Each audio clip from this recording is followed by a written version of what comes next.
One, two, 1, 2, 3, 4.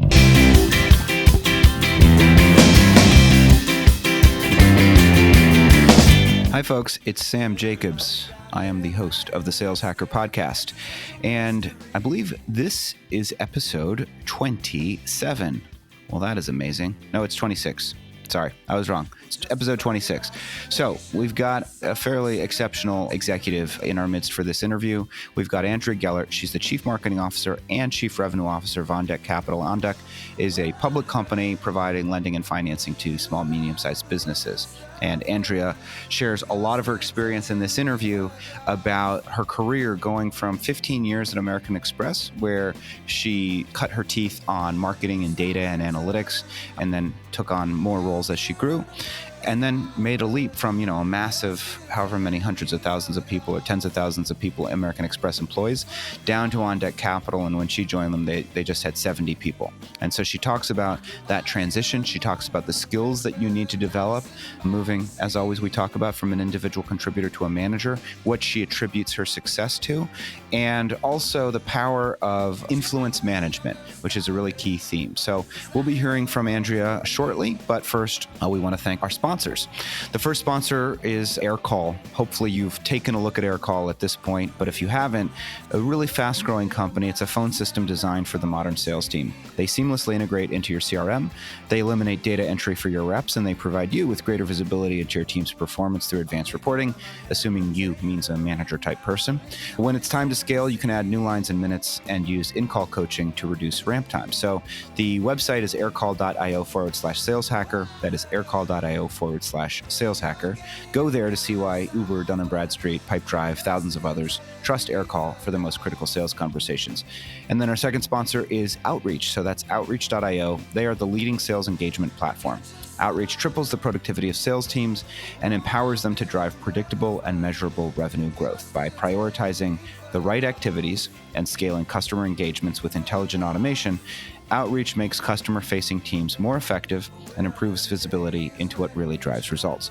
So that website is outreach.io/saleshacker. Again, outreach.io/saleshacker to see how thousands of customers, including Cloudera, Glassdoor, Pandora, and Zillow, rely on Outreach to deliver higher revenue per sales rep. And now let's listen to our interview with Andrea Gellert. Hey everybody, it's Sam Jacobs. I am your friendly neighborhood host of the Sales Hacker podcast. As hopefully you know at this point, I am the founder of the New York Revenue Collective. I'm also the Chief Revenue Officer of a wonderful big data, machine learning AI platform focused on people analytics called Behaveox. But that is not why we're here today. We are here today to interview Andrea Gellert, who is one of the most noteworthy leaders in, I think, broadly defined the East Coast, but certainly in the New York City tech community. She's currently Chief Revenue Officer and Chief Marketing Officer of OnDeck, the largest online small business lender in the U.S. She's been Chief Revenue Officer since May 22nd, and she's responsible for all revenue generation processes across OnDeck, including marketing, sales, and business partnerships. Previously, she's got more than 15 years of marketing and client service experience geared towards the small to medium-sized business market. So she served as VP of Client Services and Operations at Group Commerce, and she also spent over 15 years in leadership positions at American Express, including both the Open Small Business and Merchant Services divisions. She is an undergraduate degree of Harvard College, so she's fancy and smart, and she has an MBA from the Kellogg Graduate School of Management at Northwestern. So welcome, Andrea. Thanks so much for joining us. Thanks so much for having me, Sam. It's great to be here.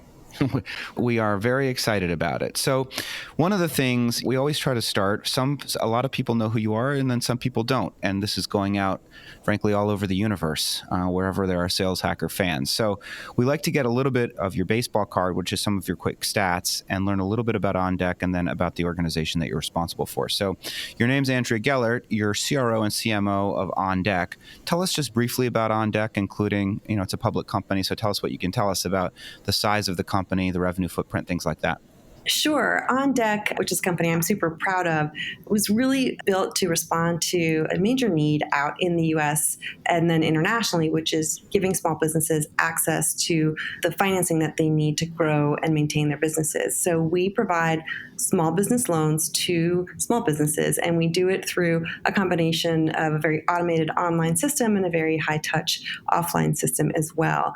We've been in business now over about 10 years. We celebrated our 10th anniversary recently, and we've loaned over close to $10 billion to over 80,000 small businesses during that time. So that's what we do. Yes, as you noted, we went public in 2014, which was a very exciting time as we raised $200 million on the day of our IPO. And we're now a $350 million revenue company, and we have about 450 people. So that's what we do here at OnDeck. And you manage marketing, sales, and partnerships. Approximately how big is the organization that you're responsible for? Right. So the organization I'm responsible for is about 130 people. The majority of the team, not surprisingly, is our inside sales team. And then I have followed by a marketing team and then a business partnerships team. That's exciting. So we will dive into all of that, particularly because I think the route that you came up through, which is the marketing route, is interesting in that you inherited, I guess, the sales and revenue responsibility explicitly. And we'll talk about sort of what are the challenges there and sort of what you've seen. But I think first things first, we mentioned that you went to Harvard and you got your MBA from Kellogg. But what's the origin story? How did you get to American Express? And just tell us a little bit about your career and how you made it to where you are today. Absolutely. Well, I grew up in Los Angeles, so just even getting to a company in New York was a bit of a surprise to me and certainly my family. I thought I was going to be a lawyer, lots of lawyers in the family. And then when I was starting to think about applying to law school, I thought, wow, this just doesn't seem like it's that much fun. And then suddenly all the lawyers I knew were telling me that there were just too many lawyers. And that was a real moment for me because I was about a year out of college, had always assumed I would go to law school, and then thought, oh no, I don't want to go to law school now. What in the world am I going to do? So made my way into business, went to business school actually to get into marketing, and thought that I was going to do consumer products. It's one of the reasons why I chose Kellogg. It's really known for its consumer products focus. And I was looking at my summer internship opportunities and was trying to choose between American Express and Colgate-Palmolive. And American Express, the small business division, was hiring. I thought that was really interesting. I hadn't really spent that much time thinking about small businesses. I had an American Express card, so I knew what that was like, really appreciated the brand. And I had a really nice conversation there, and then went to Colgate-Palmolive, which should have been the dream for me. And this is not a knock on Colgate-Palmolive. It's really just more of an insight into me, which is I was going through my final rounds of sort of sell day conversations, and I had a meeting with a person who was the director of one of the brands at Colgate. And I walked into his office, and he was the director of deodorant. And so all around his office, I don't know, there must have been 30 different packages of deodorant. And listen, it's like a strange potpourri. I mean, a mixture of so many different scents. Exactly. Long lasting, short lasting, whatever it was, clear, not clear. And, listen, I think deodorant is a great thing. But when I left there, I thought, what do I want to do every day? And when I wake up, what do I want to look in the mirror and say that I'm focused on? And, selling more shelf feet of deodorant compared to solving a longer term financial cash flow management problem for small businesses was what I had to weigh. And I just gravitated towards the financial services problem that American Express was trying to solve. Because they were both fantastic brands. I knew I was going to get a great experience at both of them. And honestly thought that I would be at American Express for 3 to 5 years, never expected to be there for 15 years. But the company did a great job of moving me around. I had multiple careers, I would say. I was there both in marketing, account management, strategic industry development. But I always knew that in my heart of hearts that I wanted to be part of a smaller company and really help shape and form a smaller company in a bigger way. And that's ultimately what brought me to OnDeck. And so walk us through a little bit of your 15 years at American Express, because it's clear that they taught you a lot. So were you on a marketing track? You mentioned you did account management, you did a few different things. Was there a core discipline that you entered that you sort of apprenticed in? Was it truly like a cross-functional, multidisciplinary program? How did you think about, the evolution of your skill set at such a big company? Sure. I started in what now is known as Open, the small business card division, and started there in a marketing role, in a marketing capacity. I was doing acquisition marketing, so learned all of the fundamentals about direct marketing and direct response and direct mail.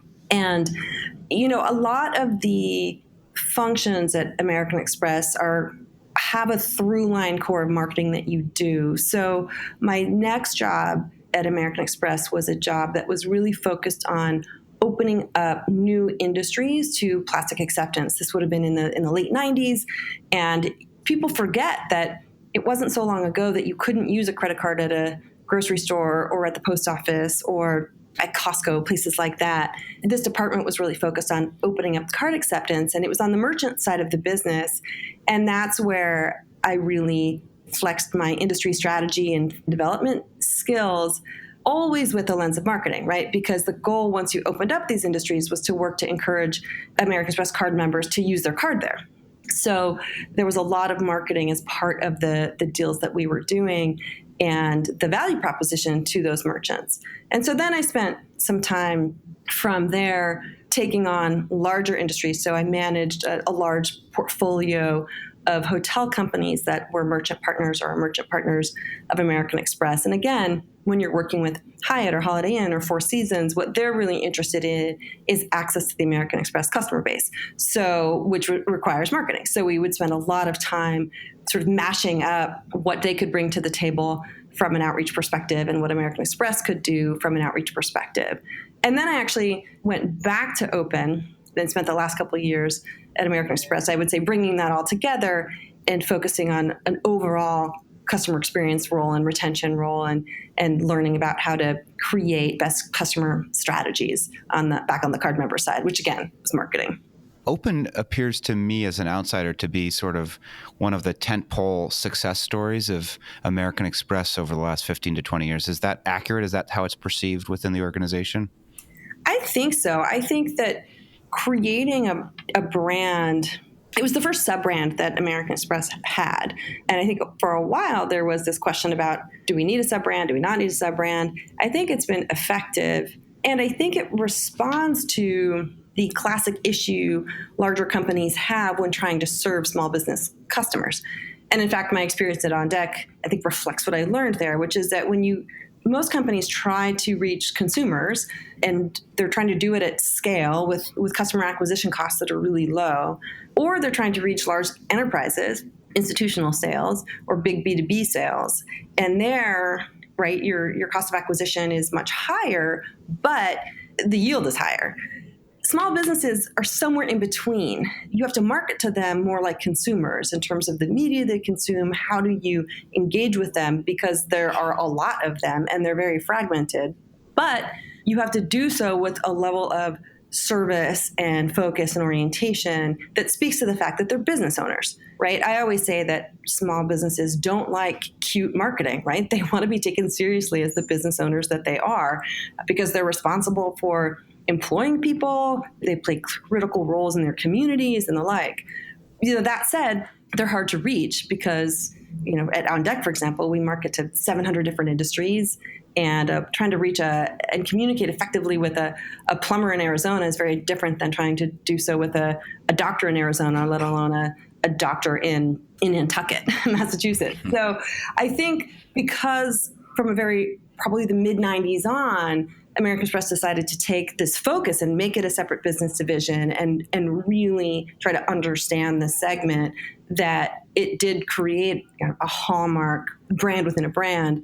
And I learned certainly a ton from that experience that I've taken with me to places like OnDeck. When you think about what you learned personally, or when you are telling the story of your success to yourself or to others, what do you attribute your success to? Particularly because, navigating such a large organization is really difficult. What specific skills, if we're speaking out to the folks that are listening, do you think played the larger role or a disproportionate role in helping you move up the ladder at American Express? Sure. There are definitely a few things that come to mind.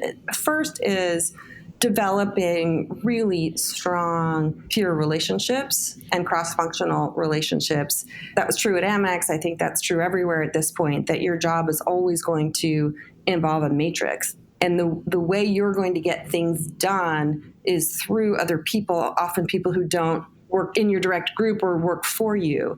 And so you need to have really strong relationships to be able to influence your own outcomes through other people. So influence management was something I certainly learned how to do, right? At an 80,000 person company, that's how you're going to get things done, is through strong influence management skills, which secondly, and I think partly contributes to that, is what kind of communication skills do you have?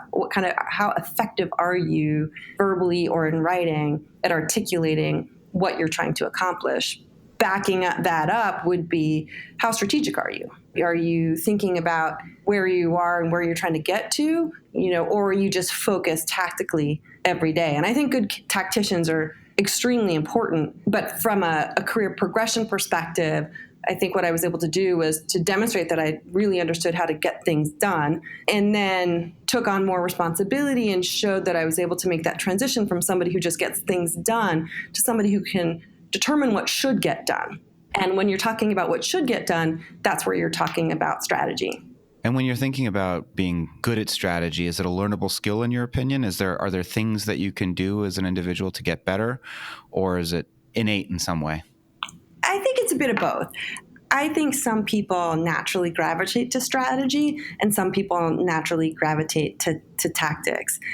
That said, I think anybody can be a more focused and critical thinker if you just are willing to ask the constant questions, right? Are you thinking about, where are we now? Where do I want to get to? Just even asking yourself that question. I often say to people, what's your from to? Where are we moving from and where are you trying to get to? And just even getting people comfortable with that kind of model can help them think more strategically and ask that question of themselves and of their teams first.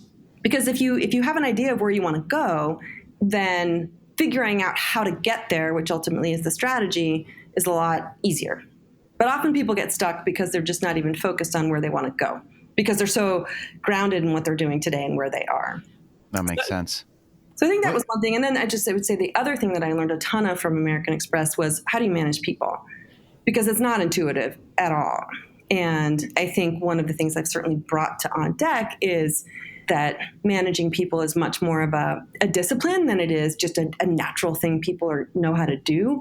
And I think earlier stage companies definitely have a challenge with that if they have a lot of people who don't have a lot of trained managerial experience. What are the key management principles that you adhere to? And maybe give us one or two super specific tactics that you use to in your management strategy.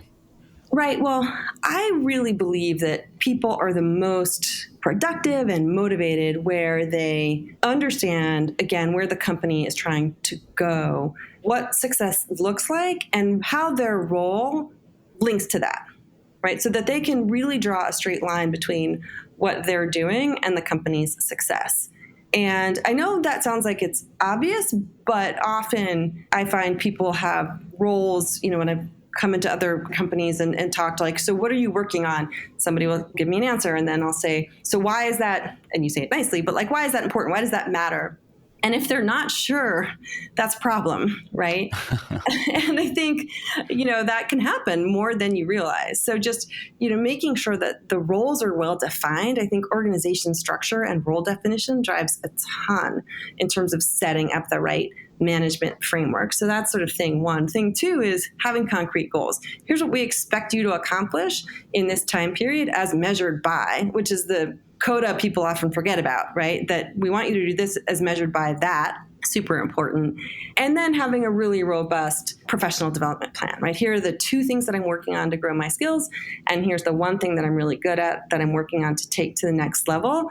And it should just be three things, right? People can't, I don't know, do you play golf? Like, if you've ever had somebody try to correct your golf swing, they're like, and then these 15 things are wrong, you're just going to like walk off the course, right? But if there are three things you can focus on and get really specific about the areas of focus. So not just that let's say I want to be better at speaking in presentations. Okay, well, how?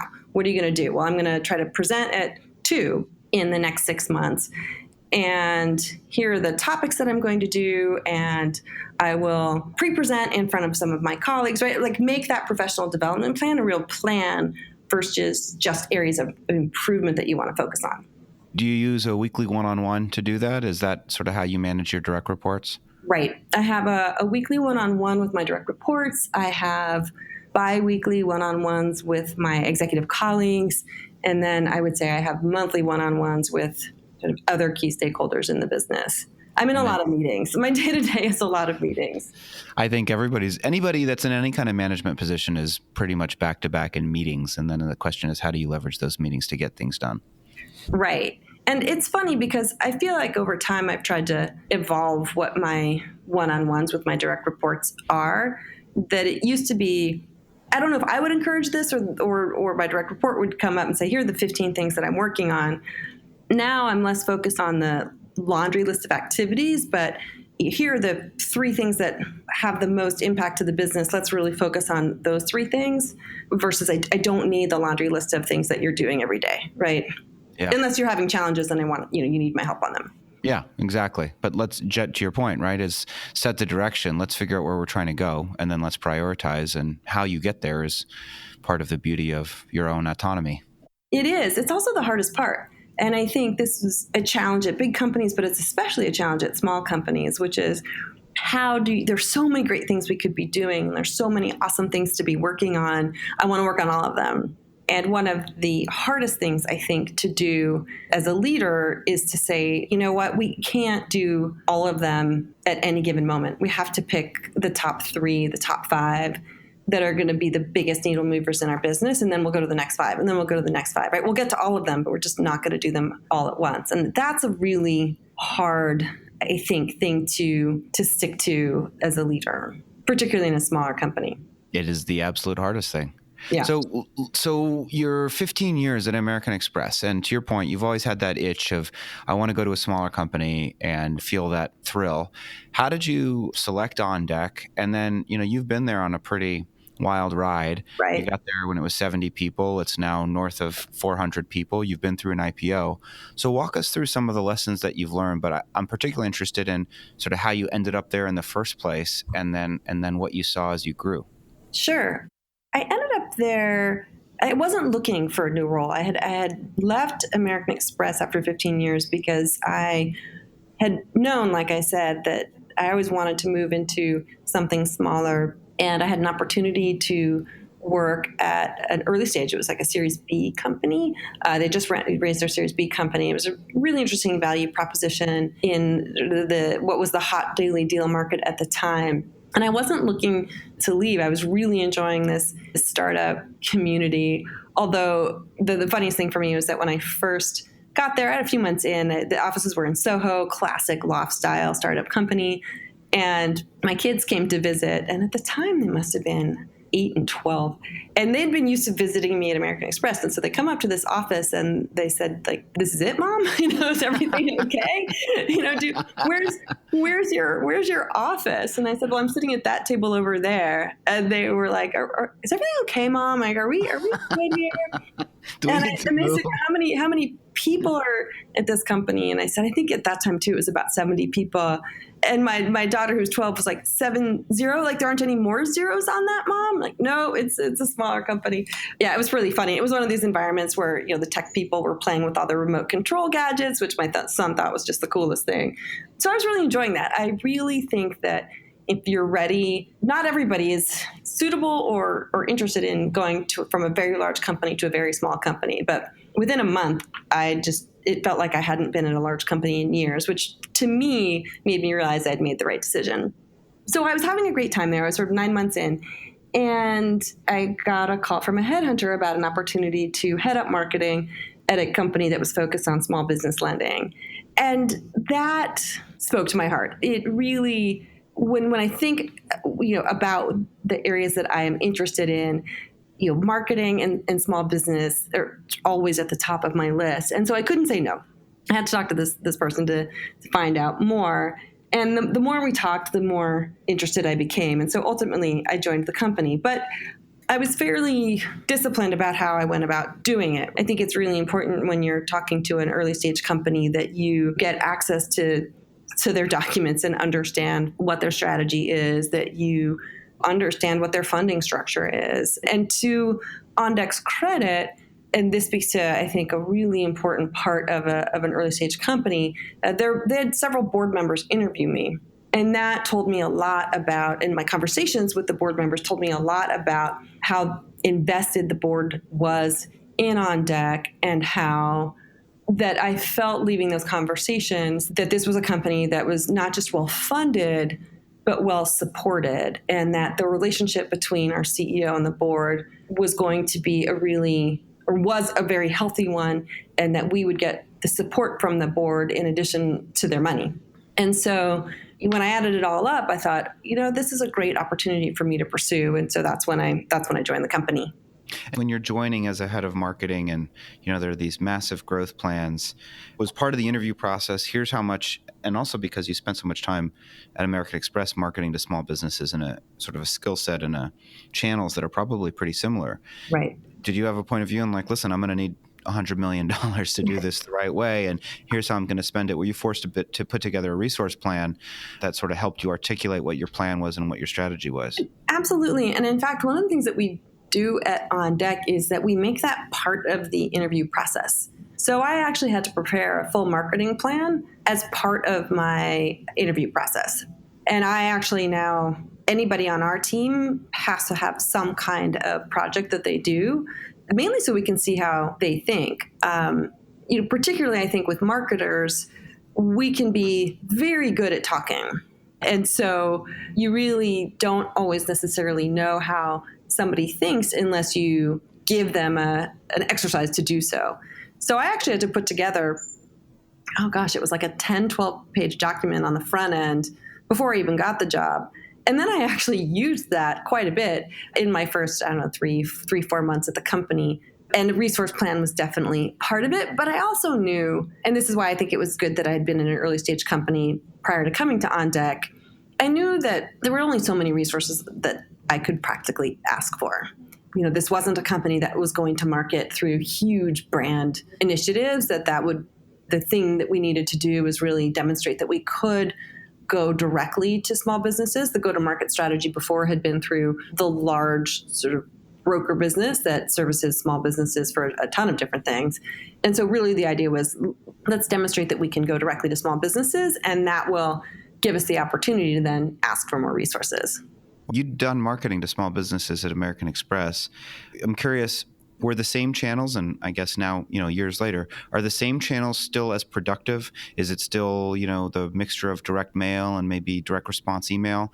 Or what's changed, I guess, in the way that you can market to small businesses, and what's become really interestingly productive, and what's also declined in productivity over the past couple of years? Sure. I think a lot of the tools are similar. As I mentioned to you before, reaching small businesses is tough, right, given the scale and scope and diversity of them. And so there are certain tools that allow you to be effective at filtering. And I think that one of the unique things about our business, lending in general, is that you have what we call this double funnel. So I can explain what that is, which is that, normally in a shopping experience, let's say you want to go buy shoes, you like Zappos. You go to Zappos, you decide what color shoe you want, what type of shoe you want, you give them your shoe size, and then you just go buy the shoe, right? And as long as your credit card's not denied, you're going to get the shoe. In our business, a small business comes and says, I want financing for my business. We say, okay, give us some information. And then we tell the small business, A, are we willing to give you that money? And B, if we are, here is the duration of the loan we're willing to give you. Here's the amount of money we're willing to give you. And here's the price that we're willing to give you. So that's a very different buying experience. And what it means from a marketing funnel perspective is that you have this two-step conversion, right? There's the first step, which is interest, and then there's the second step, which is actually approving somebody for a loan and then booking them for the loan. And so it's really important that you filter out people who you will never approve for a loan. When we first apparently started testing digital marketing, this is before I came to the company, we were looking at search terms. And we're like, we're ranking for small business grants. That was awesome. We were getting a ton of traffic from Google for small business grants. The problem is that we weren't getting any loans from that because people who are looking for small business grants are generally pre-revenue. And in our business, one of the requirements is that you have to have at least $100,000 in revenue. The median is closer to 500. You need to be in business at least a year. The median, I think, is somewhere around 7. And so the more filtering you can do on the front end, right? Half the battle in marketing and financial services is who don't I market to, not who do I market to. And there's often an inverse correlation. The people who are most eager to get money often are the people who are least qualified to get it. And so that's where things like direct mail still work well, because there's just a ton of information that you can filter on, model on, et cetera, with direct mail that you can't do with other channels.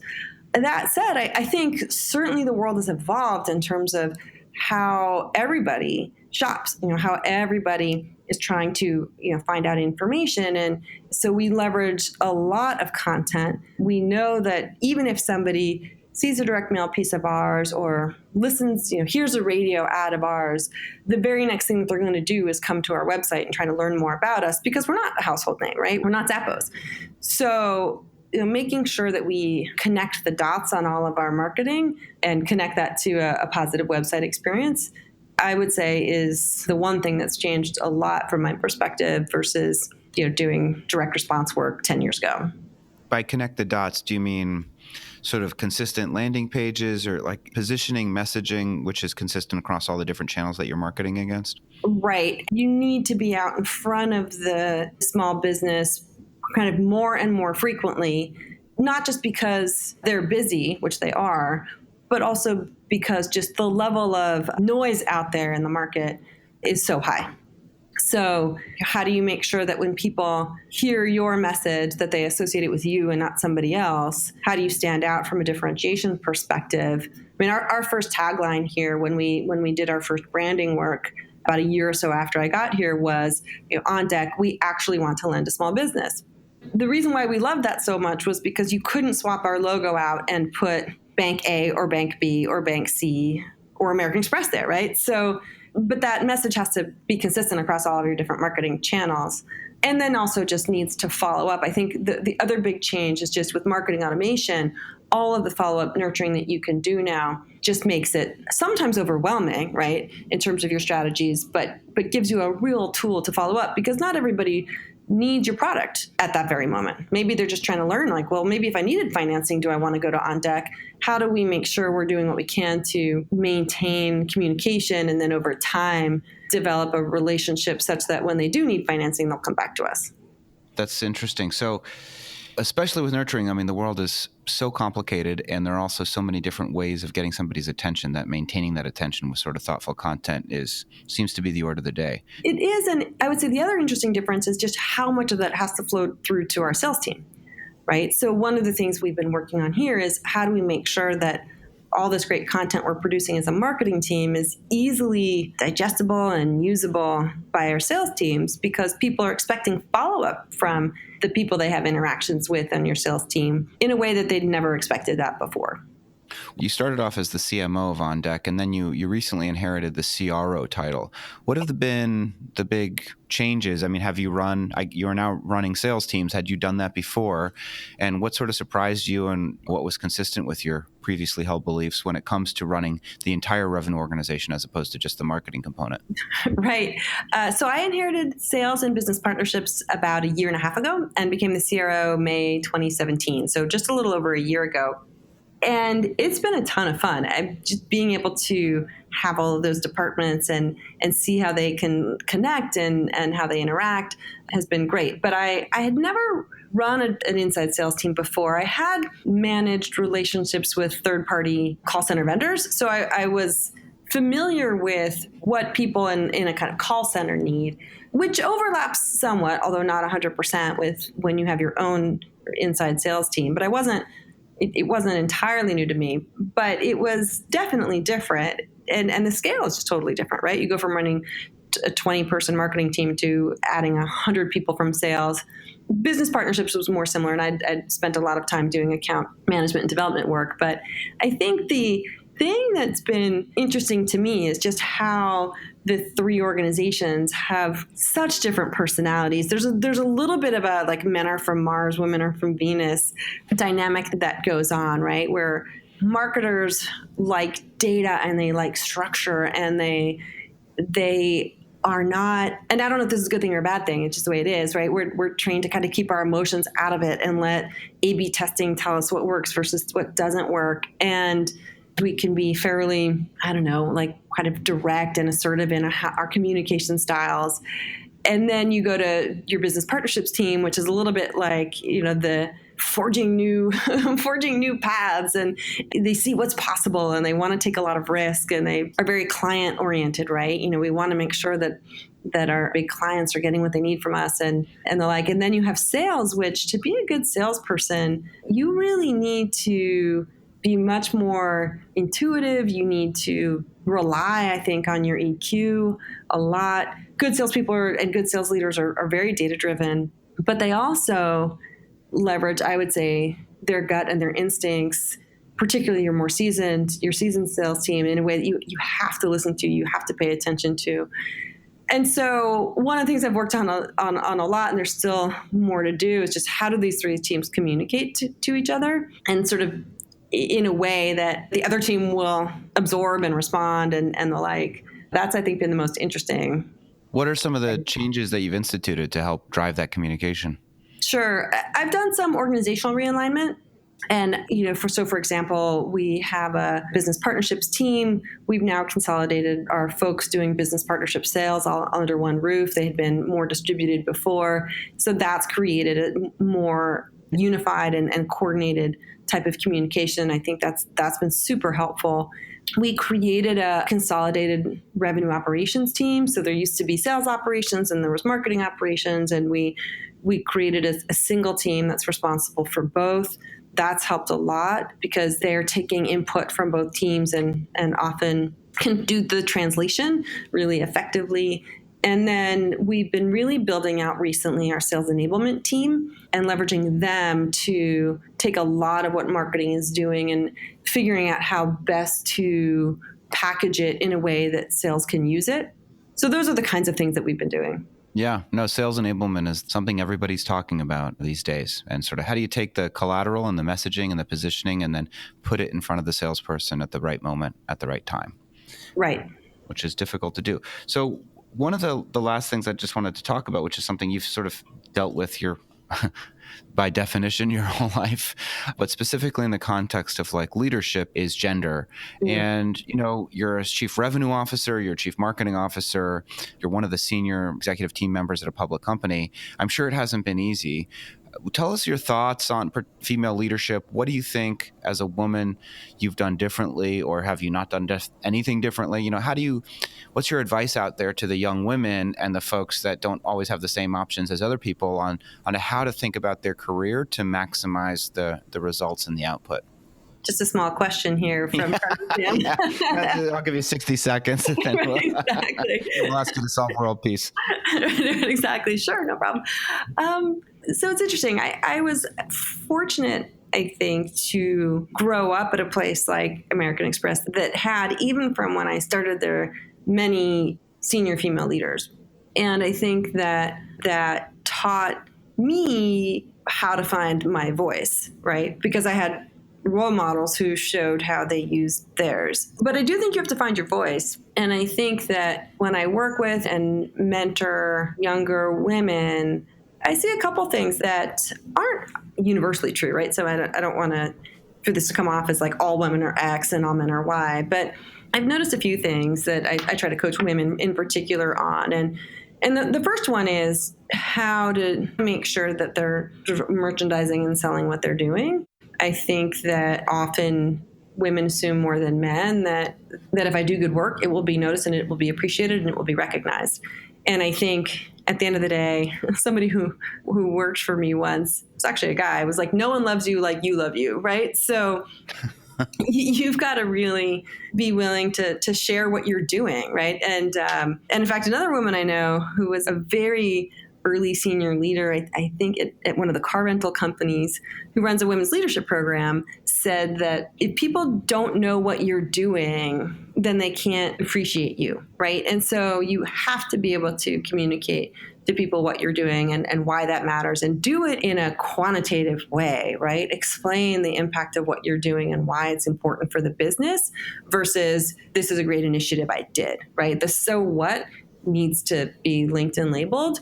So thing number one. I think thing number two is how to make sure that you're networking. And I think that this is something that I've observed, that men tend to feel more comfortable doing more naturally than women do. That this idea, again, the example that this senior leader in this women's leadership program mentioned always stuck with me, which is that she saw her husband in the study and he was on the phone, and he gets off the phone and she says, "Hey, who were you talking to?" And he said, John Smith.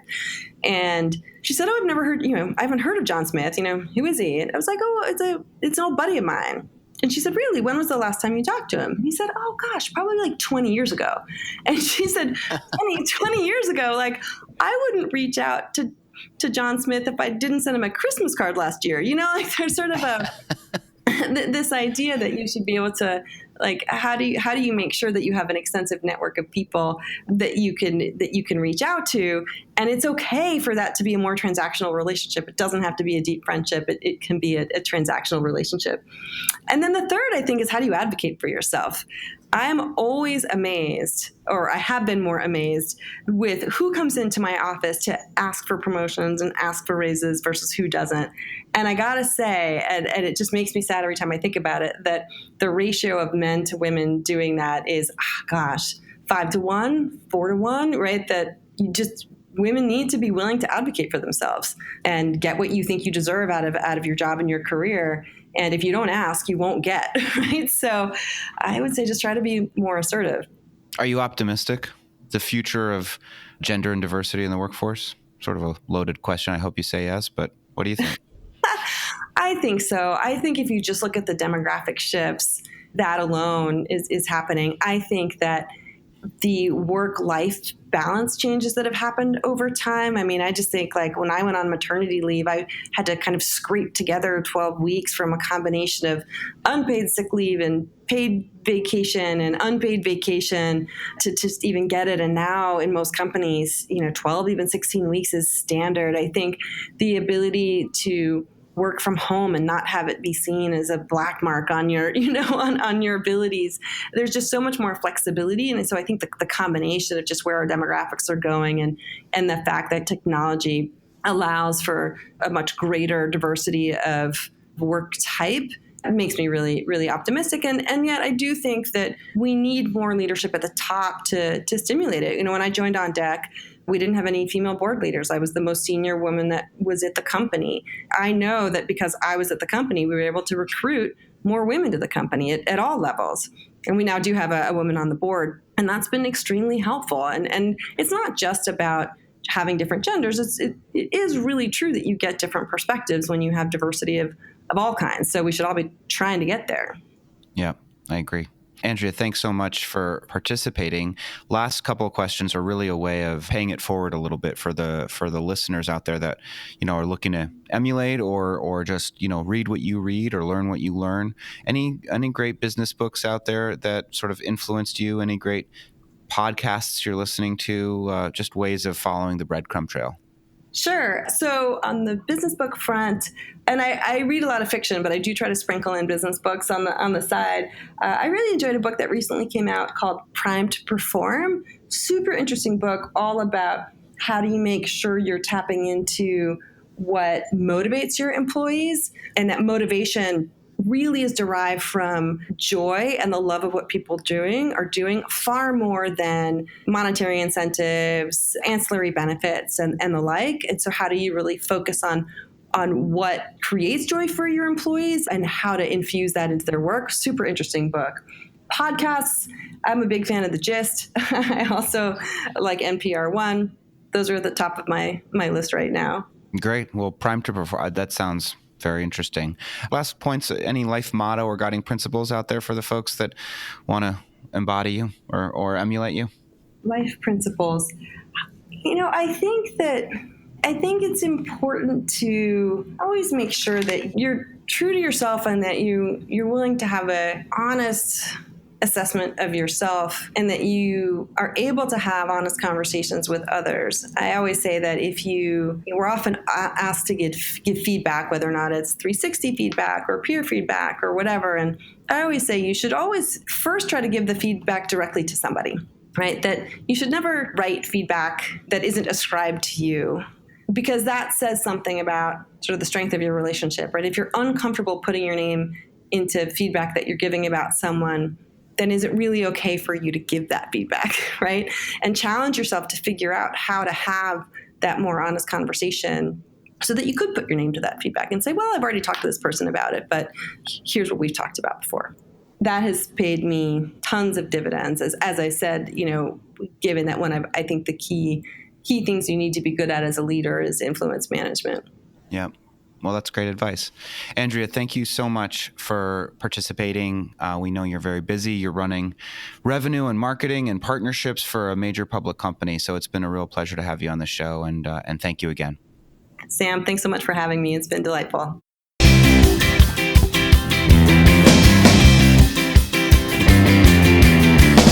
Hey, everybody, it's Sam. This is Sam's Corner. We had another great conversation with Andrea Gellert, Chief Marketing Officer, Chief Revenue Officer from OnDeck. One of the things that I always ask at the end of every interview that I forgot to ask this time was, if you want to get in touch with Andrea, what should you do? So I did ask her that offline, and she says contact her on LinkedIn. She's pretty easy to find. Her title very clearly says Chief Marketing Officer and Chief Revenue Officer. She says her email inbox is totally jammed up. So if you want to get in touch with Andrea, that's the way. In terms of sort of notable takeaways from the conversation, I think there's a lot when we talk about managers and executives and how they got there. They talk about how they advocate for themselves a lot of the time and sort of understanding your own personal advocacy. Andrea mentioned it in the context of sort of a gender divide. She says men tend to advocate for themselves kind of 4 to 5 times more often in her experience. And so if you're a woman and you want that equality, one of the things she's saying is, if you don't ask, you can't get. But another point that she made is that it's always important to quantitatively describe the impacts of your performance when you're managing upwards. So when you talk about an initiative that you accomplished or you talk about a sale, always try to interpret that and articulate that and translate that into numbers.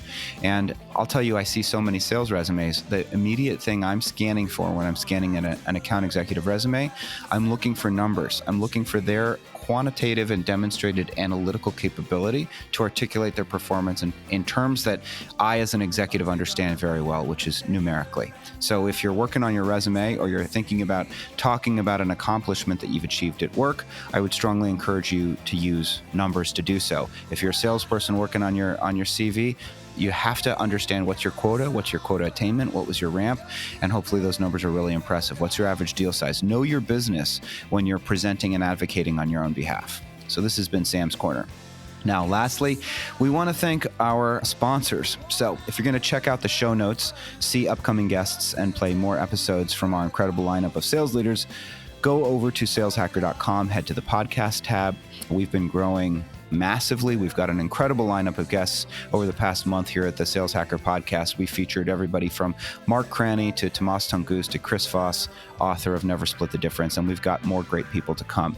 You'll find us on iTunes or Google Play, and if you enjoyed the episode, please share with your peers on LinkedIn, Twitter, or elsewhere. If you want to get in touch with me, I think the best way is still LinkedIn. That's linkedin.com/in/Sam F. Jacobs.